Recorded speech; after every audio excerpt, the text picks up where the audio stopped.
Okay, here we are, players. Coming up for the CueWorld semi-final. We've got Barry Mavros and Terry Lai. How are you, Jono? I'm good, Stuart. How are you, mate? Excellent, mate. See the boys there lagging for the break. You're all ready for an exciting match between these two guns? Yeah, absolutely. Terry's won the lag, so he'll be breaking full first. Here we are, the Fury ad, one of our sponsors. Thanks very much for the guys at Fury. Gave away a prize pack worth $900. It's excellent. It's good to have these sort of sponsors in our game these days. Should see more of it. Yeah, absolutely. CueWorld is certainly working with these guys. A player's cue ready for action. A cue with a sweet hit. A nice jump shot. Wonder which cue that was. The entire line one of the Furies, I'm sure. And unleash your fury. Okay, so we've got a race to 4 here against Barry and Terry. Terry Lai to break first.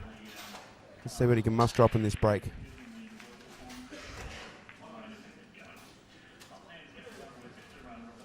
Broken dry there. Barry's getting ready. His customary quick rub of the shaft before he gets into it. We've also got Greg Jenkins there, also refereeing both the semi-finals, just so that the players feel very confident that we've got a top flight player also keeping an eye on the proceedings. It's good to see that in the tournament as well. It's usually you've got to ask for a ref, but it's always nice to have a ref just standing nearby. Whenever you don't feel confident with someone's taking a shot, you can always just call them over straight there. Just gives the players a little bit of ease in their minds. Yeah, absolutely, it does, Jono. And I think everyone was extremely well behaved in this tournament. We didn't have one incident. Yeah, excellent. I think that's what we want. We just want people to come to the tournaments and have a good time. All right, so Barry's going to go with that 14, I think. It's a great chance for Barry straight off the bat here. He'll be looking to run this out, obviously. Start putting the pressure on Terry very early. Yeah, the balls are pretty open. He needs to just get a little bit of position, I think. A bit of position. Yeah, crucial shot the first one all the time. You really want to make sure that first ball can really weigh out the map for the whole table.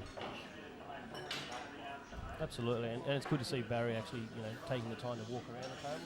You generally know a good player when they walk around the table and map it all out.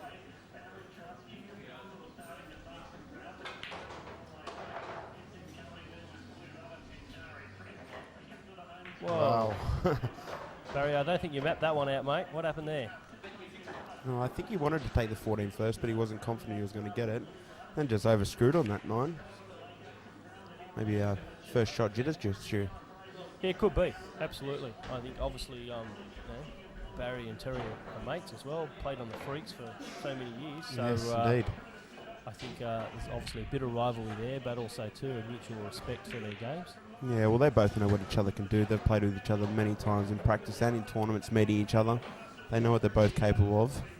But I think Barry was the type of player that'll sort of wipe out any sort of negative hit like that just pretty quickly and not worry about it and just wait for his next chance at the table like any player should. Yeah, well, assuming he gets one. Yeah. Terry's a pretty good player with ball in hand, so and a pretty open table. Yeah, I'll expect him to do some damage on this one.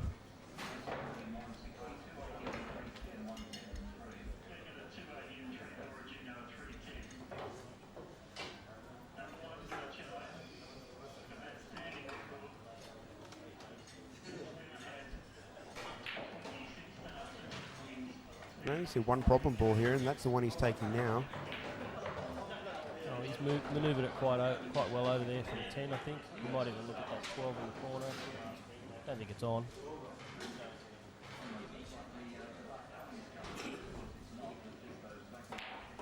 Obviously, I don't know, but most of the pool players would have realised that on the score sheets there's a hell of a lot of statistics on there. And one of the interesting statistics was that Barry actually had a massive winning off the break percentage. He had a 93% winning ratio when he actually broke. So wow, it's quite impressive. So players, be warned. Don't play Barry with winner breaks format because you might not get a shot. They don't call him a mule for nothing. And I think I've watched his 5-ball break at the 9-ball a couple of times. Oh, I know. He's pretty proud of that one, I think, Stu. Yeah, I think he's clicked on it a few times himself, actually. Yeah, a few hundred maybe. All right, so Terry's just summing everything up here. getting rid of his second problem ball now, that 12. Once he clears that out, and that's the key in most tracks, is to get out those problem balls early. Yep, May not look like a problem, but it's the only one that sort of could have buggered him up down the track.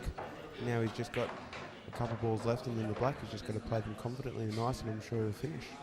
Yeah, I think he's just looking there to see what his options are on this 13. I think he'll come back off the side rail and get up on top of that 13. We'll try and put it over on the right-hand side pocket, I'd say. Right, just come up the top.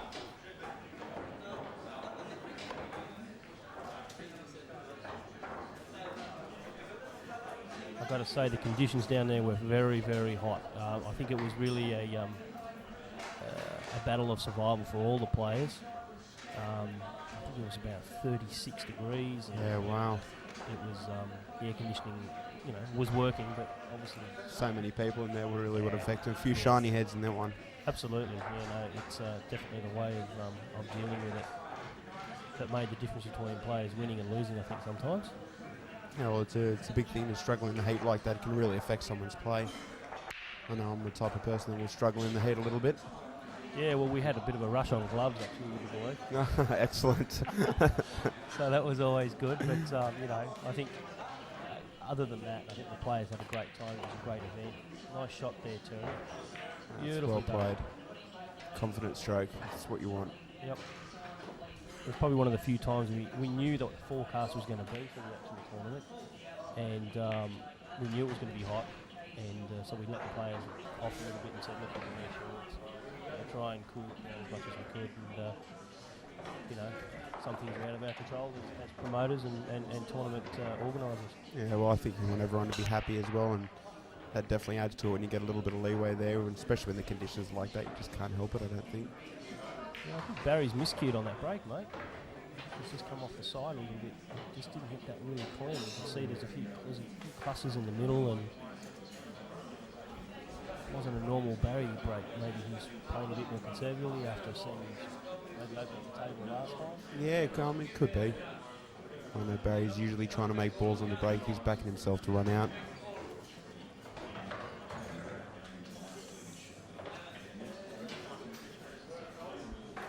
I will say that both Barry and Terry had very, very similar statistics when they weren't breaking. So they actually broke around about when they weren't breaking, they won around about 45% of their games. So obviously fairly evenly matched when coming back to the table.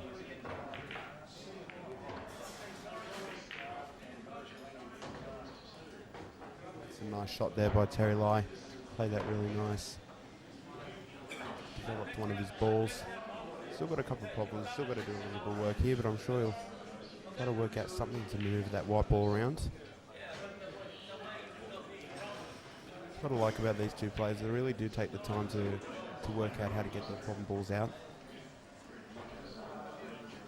I was just actually checking back with some of our statistics, which Sam Phipps does an absolutely brilliant job on giving us for each of the tournaments. I was just having a look back, and Terry actually has 0 breaking runs. You're kidding me, right? No breaking runs No whatsoever. breaking runs. Yeah, I don't know whether the players were struggling on the 8-foot tables to get a break and finish it off. Right, okay. I'm sure he might have had some really good results, but actually no breaking runs. I'm going to go back through some of the other stats and see how Barry formed up. Yeah, it's interesting to hear that. I mean, Terry's the type of player where you 5 frames, you'd at least think he'd get one. I suppose sometimes that just does happen, and he probably wasn't making balls on the break.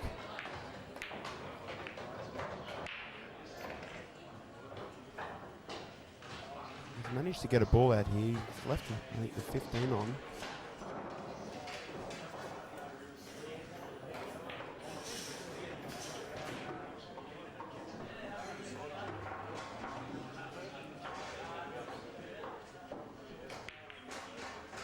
Barry's been down for a while there. He's just trying to stay patient, stay calm and relaxed.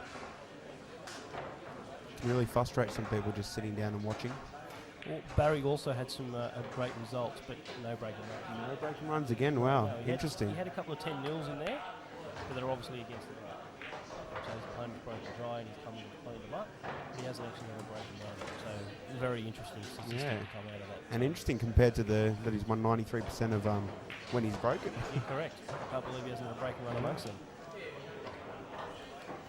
Safety the mule. Well, obviously Barry played Craig Stevens in the quarterfinals. Yeah, well, he was the last tournament's champion. Yeah, that's right. Yeah, he's quite a good up and coming player. I think he's more of a snooker player and a two-shot player, yeah, quite a talented player. Still coming to terms with the big balls and the cloth and speed and weight of the balls and everything. So.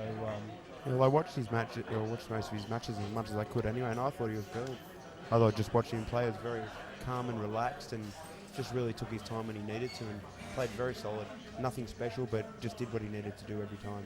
Yep. It's good to see. Looks like Terry might be in a bit of bother here. He's landed poorly on this last ball. I think this will probably open it up for Barry to take this one out, if he's lucky.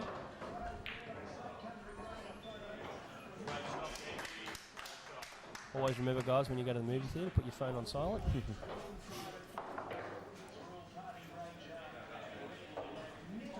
I'm not sure if we can see the edge of this. He might be able to just nick it. Oh, no, he can't. And there's no real sort of chance of safety there. You just don't want to give away ball in hand and maybe try to block a pocket like he's done with the black. Yeah, true enough. But, you know, Barry's certainly capable of planting this 4 and the 6 and you know, manoeuvring around the table. Yeah, probably even rolling up, hitting that 7 and just leaving a nice snooker. Yeah, it's also another way. Would surprise me if he did do that, because you know Barry is quite an aggressive player. Not to say that he's not tactical, but it just means that just doesn't seem to be his course of. There it is. Yeah, he's looking at the combination now. As you say that. Yeah. Well, there you go. I think the biggest problem in this rack might be the 2 and the 3, because that 2 doesn't really pot anywhere. Before he pots that 2, he'll have to move that 3. Yeah, I agree. That just makes the rack a little bit more difficult.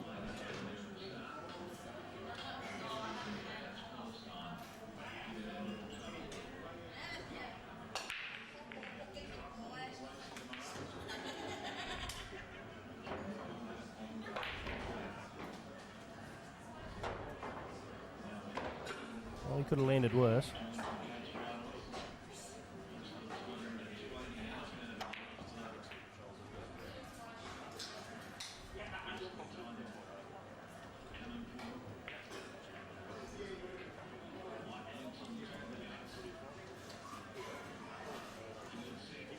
Looking how the balls are now, I think the safety might be the best option. Yeah, well, he's definitely got that 4 to cover that 13, I think it is. So yeah, he could definitely open up the 7-1 and just run safe, like he said. So yeah, he's played a good shot. Certainly put himself in a dominant position, even though he's got more balls on the table. Players, be aware if you can't finish the run out. Safety. This is what happens.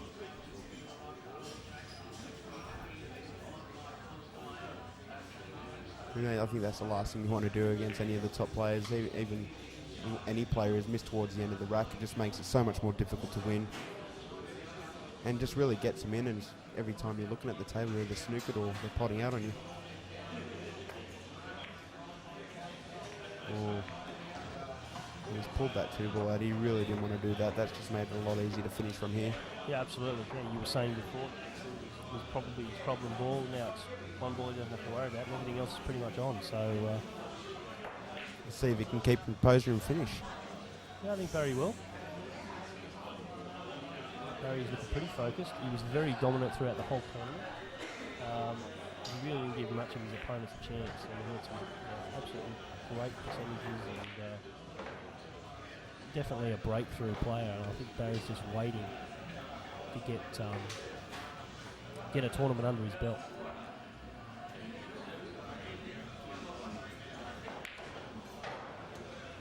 Most of Barry's wins were 10-4 quality. So for those league players and everything out there, you know how we score. 10-4. He's not giving his opponents much to work with. Probably the reason why he's at 27.5 in the league. 27.5. 27.5 these days, yes. Well, what are you, John? 22.5. Right, how'd you scam that? Ah, You must know somebody. I'm actually quite disappointed, to tell you the truth, mate. I always tell them my handicap should be more, but they don't put me up. Ah, well. You're probably thinking of over-handicap someone else in your team, maybe. I don't know. Must be hard being one of the freaks, mate. Nah, I'm always happy, mate. I'm always happy. Yeah, look, I think this is pretty much a run-of-the-mill finish, really, for Barry. I mean, there's no real problems that I can see, because the balls are all open. He's just got to position himself nicely off this 2. It's almost all stop shots and maybe a follow-through. I'm sure we'll be looking at maybe the 2 following in for the 5, the 4 in the middle, then the 3. Probably a few ways you could do it, actually. Yep. When it comes to this, it's probably just self-preference. It's the type of shot you'd like to take. Yep. And there's really no right way or wrong way. I suppose there might be a wrong way to do it, but there's a lot of right ways to take it, and it just boils down to the player in the end. Yeah, I think Barry will just play a soft bunch shot here, roll up through the 4, leave himself a little bit of angle to roll through onto that 3, take 3 into the corner, and just come back off that side rail and knock the black in. So, All nice and easy from here. absolutely. That's good, but he's made it easy for himself. I see you can really make a meal of some finishes sometimes, and it makes it so much more harder to finish. Oh, Barry's very solid. Yeah, he's just calmly going through the motions. Chalks up after every shot. He looks at the shot. He respects every shot. No matter if it's sitting over the pocket, he takes his time. Yeah, it's key to just have a nice routine going, just so you're making every shot almost identical. Yep. Introducing Lucasi Hybrid, a whole new level of performance and technology. A cue with the revolutionary X-Shocks dampening system, eliminating vibration.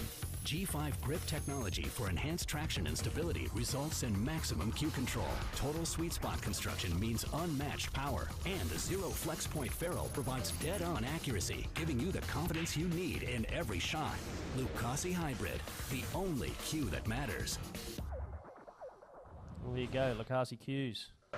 Actually sponsored one of our side events, the Jump Challenge. And, I believe Terry took that one out. No, Trent Jeffrey. Oh, Trent Jeffrey's got that one. Congratulations, Trent. Yeah, Sorry about that, mate. Yeah, well done, Trent. he did quite well. That's our president. Our president of the NSWPBA, yes. El Presidente. He did quite well on the day, and he was actually gracious enough to actually give away his Predator Air to young Danny Stone. Oh, right. No, he'd be really happy with that. Yeah, I mean, a very, generous sort of token, and that was very good. So good on him. It's a good thing to see because, young Danny Stone was probably the youngest player we've ever had come to one of our tournaments. He was 16 years of age and did quite well, made the quarterfinals. Oh, that's excellent. Oh, I've heard a lot of good things about him. Yeah, he's a good young up-and-coming player and behaved himself, and played really well. So well done, Danny. All right, so we're one apiece. Barry's in control of the table. See Paul Bailey and Benji Leverpie on the other table there, which we'll be commentating on.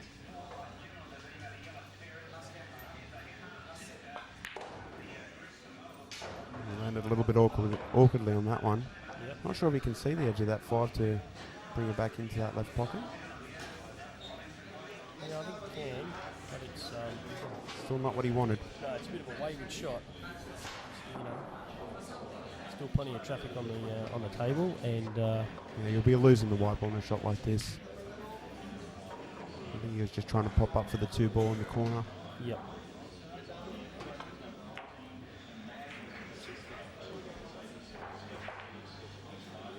Well, he's brought Terry up to the table. He's on the stripes. The Stripes have a bit of work to do. Yep, the 9 ball's in a bit of a tough position, and obviously that 13's way up on the top rail up there. think you could probably stop this 12 and manoeuvre an angle on the 15 there. Come off one cushion and charge into those little bunch that are buggered by the 6. Yep. You can see it is very hot. Barry's fanning himself off there. Struggling in the heat. He's actually going to go for the 15 now. There we go, did have some angle. Yep. He's got that 9 out. So he's done quite well. Once again, you know, good players, they're the ones that assess every shot. They reset themselves after every shot. You know, they don't just keep running on the same plan that they had. They think about it, right, what's next? It's so easy when you're making decisions like that to sort of be caught in two minds when you're looking down at a couple of different options. But, you know, that's when you see the really good players. They do make a firm decision to decide this is the one I'm going to take and this is the right shot. And they're the ones that are going to get the best results. Yep. I understand Terry's played a bit of snooker in his days. Yeah. Oh, dear oh dear. He might have George snookered himself there. He was lucky not to go in off, actually. The tables were running really well. Obviously probably running a bit quicker than normal due to the fact that it was so hot. Barry waving himself again. Yep. Telling us he is hot. Yes, Barry, we know you're hot, mate. Yes, just Don't Barry, point at me, mate. Barry, the camera's on, mate. Just don't worry, relax. Just go back and play. You just watch Terry, mate. He is a showman. That much is true.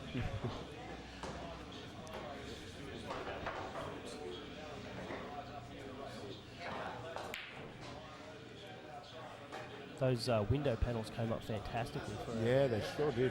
you know, we went to some of our suppliers and asked them if they wanted to put their logos up there, and you know, the Lucky Australians been really good. They've worked with us quite well and made it, you know, a good event to run down there. You know, we don't have the pros, you know, coming to these events because, you know, we want to try and build a stable of players, second tier player coming through. You know, these are the players to keep coming to these events, you know. Well, that would be the majority as well. Oh, absolutely. I mean, we fill a draw of 64 in like 72 hours. Yeah. And we've still got people beating down the door to get in, which is great, which is, you know, what we want. He's taking this ball on. He's missed it. That would have been a really nice shot. That would have got him amongst his problem balls. Yes. Possibly finish. But here comes Barry the Mule. Be happy to step to the table again. Yeah, I think either player would be happy to get to the table if one of them misses. Terry's kicking himself there. Yeah, I was thinking that, or he's either got a rock in his shoe or something.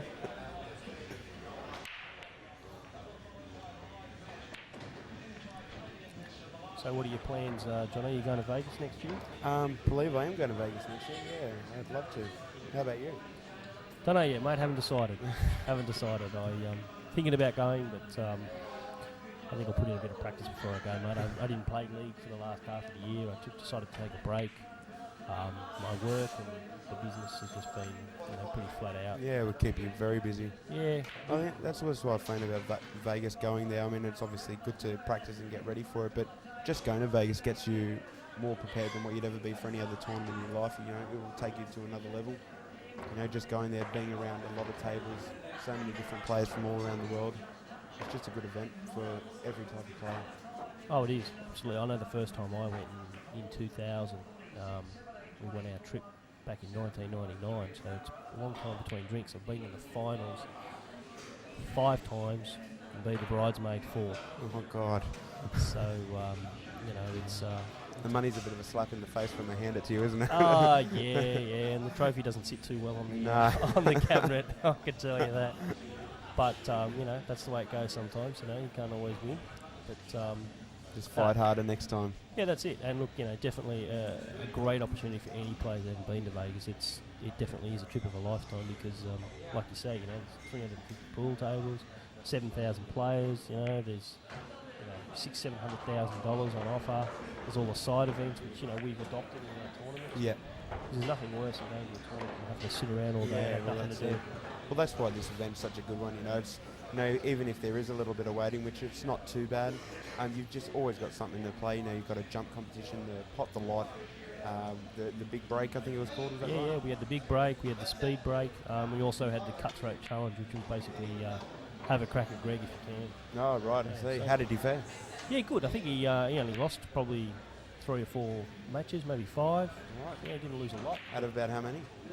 Probably 40 odd. Wow. So yeah, Quality. Yep, there's Greg there. In our way, thanks, Greg. Get your melon out of the way, Greg. No, he's an absolute machine, Greg. Knows his stuff, and certainly a hard person to beat. But when you beat him, you puff up your chest a little bit, I guess. But then again, it's only 1 for 8. Yeah, well, he would have enjoyed it as well. He would have been playing all day, playing on a nice table. It was a diamond table he was playing on, was it, Stu? Yeah. We've got the diamond tables here. They're great tables, mate. They're definitely the ants pants of tables. I mean, See what Barry's lining up here. 3-ball combo. it's a big one. It's a big shot. Doesn't really have much else. I think he has to go for it because I really don't see a good safety that he could play. With Terry having so many balls scattered around. Yeah, it's a big shot.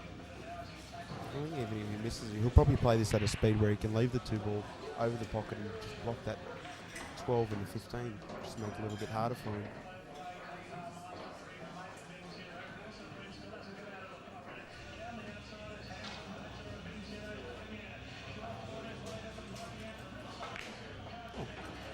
There we go. 3 straight in. What do I know? That's why you're there, Barry, and I'm here. Well, mate, let's put it this way, mate. It's always very deceptive when you're watching it on film. I think that 2 will go past, but it's going to be really tight. We're going to have to check the pocket. Depends if he's got enough room in there under that 12. That will determine how he goes. Yep. So obviously he's Barry's a gentleman, mate. He's a sportsman. He calls over the ref himself. Says, "Hey, this is what I'm doing. You can watch the shot by all means." And if from memory, I think Barry nails this shot actually.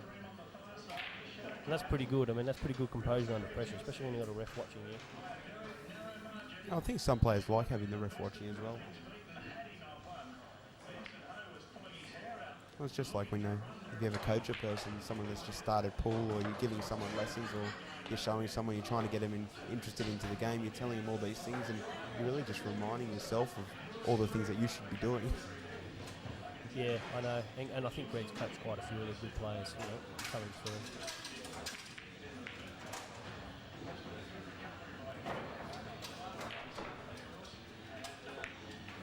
Yep, that's a good shot. He's played that beautiful pocket pace. Excellent shot there by Barry.